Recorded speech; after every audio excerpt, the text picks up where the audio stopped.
Assalamualaikum warahmatullahi wabarakatuh.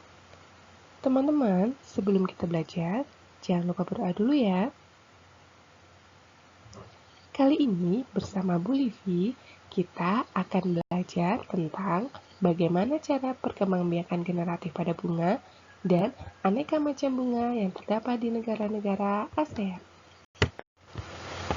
Teman-teman, kalau kita perhatikan, di sekitar kita pasti banyak sekali tumbuhan ya.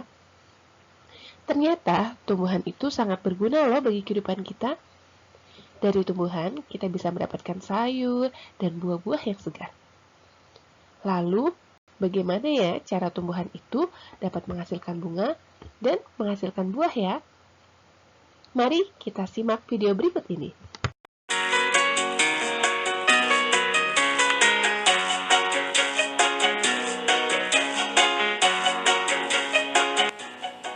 Halo teman, coba perhatikan bunga-bunga ini. Indah sekali bukan? Tunggu dulu. Ternyata selain indah dipandang, bunga juga memiliki fungsi sebagai alat perkembangbiakan tumbuhan loh. Penasaran? Yuk kita amati perkembangbiakan generatif pada bunga apel berikut ini. Perhatikan bunga apel ini teman. Kita akan melihat bagaimana perkembangan generatif yang terjadi pada tumbuhan apel. Proses perkembangbiakan diawali dengan jatuhnya serbuk sari di kepala putik. Proses ini biasa disebut dengan penyerbukan. Serbuk sari kemudian berkecambah membentuk bulu serbuk sari. Di dalam bulu serbuk sari tersebut terdapat satu inti vegetatif dan dua inti generatif. Selanjutnya, bulu serbuk sari membentuk saluran menuju ruang bakal biji dengan inti vegetatif sebagai penunjuk jalan. Setelah sampai di dalam bakal biji, maka inti vegetatif akan mati.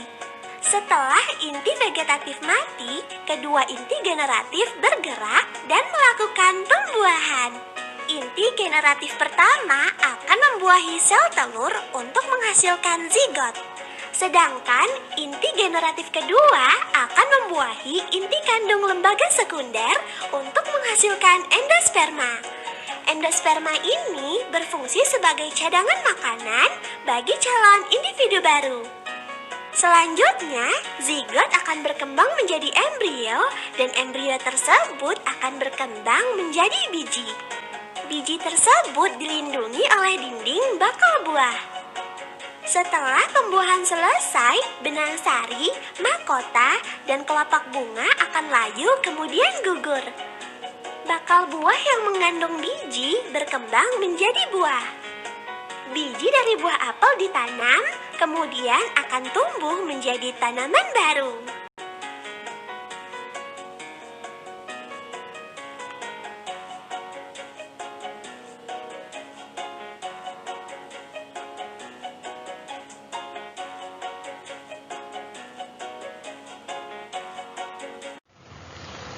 Jadi teman-teman, alat perkembangbiakan generatif pada tumbuhan adalah bunga.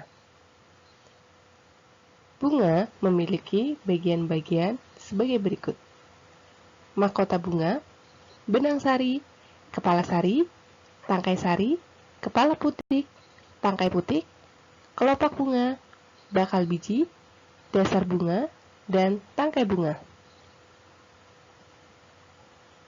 Beberapa bagian bunga menghasilkan sel-sel kelamin yang dipergunakan untuk melakukan proses perkembangbiakan secara generatif. Bagian tersebut adalah putik dan benang sari. Putik adalah kelamin betina, sedangkan benang sari adalah sel kelamin jantan. Bunga yang memiliki putik dan benang sari disebut dengan bunga sempurna. Sedangkan bunga yang hanya memiliki satu jenis sel kelamin, maka disebut dengan bunga yang tidak sempurna.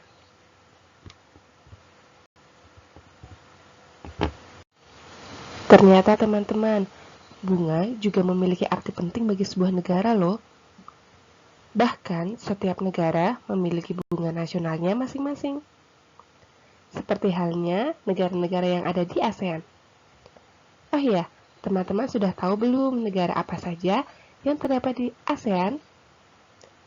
Jadi, negara-negara yang ada di ASEAN yaitu Brunei Darussalam, Kamboja, Indonesia, Laos, Malaysia, Myanmar, Filipina, Singapura, Thailand, Vietnam.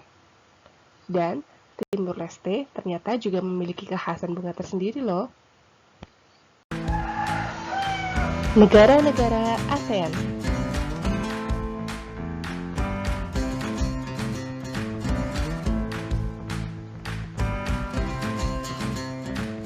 Apakah kalian tahu apa itu ASEAN?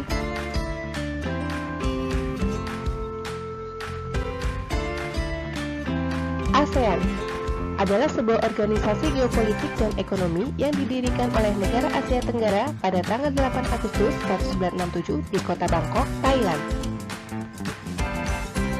Tujuan pembentukan ASEAN untuk meningkatkan pertumbuhan ekonomi, mengembangkan kebudayaan negara-negara anggotanya, menjaga stabilitas dan perdamaian, serta memberikan kesempatan kepada anggota-anggotanya untuk membahas perbedaan dengan damai. Negara-negara di ASEAN. Indonesia. Ibu kota, Jakarta.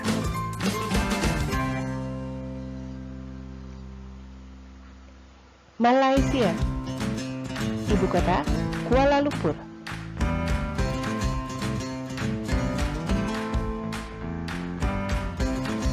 Thailand. Ibu kota, Bangkok.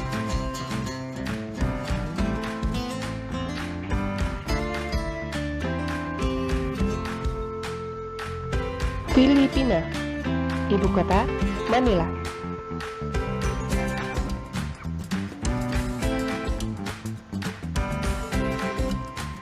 Singapura. Ibu kota, Singapura.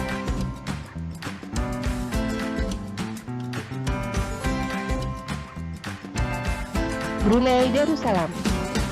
Ibu kota, Bandar Seri Begawan.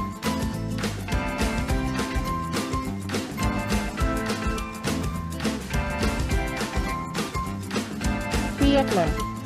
Ibu kota, Hanoi.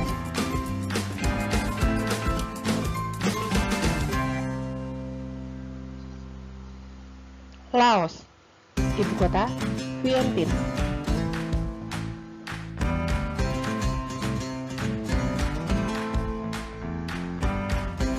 Myanmar. Ibu kota, Naypyidaw.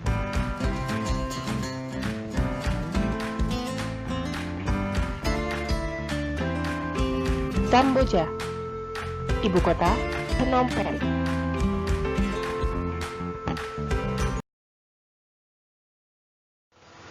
Teman-teman, demikian kegiatan pembelajaran kita hari ini. Mari kita tutup dengan doa.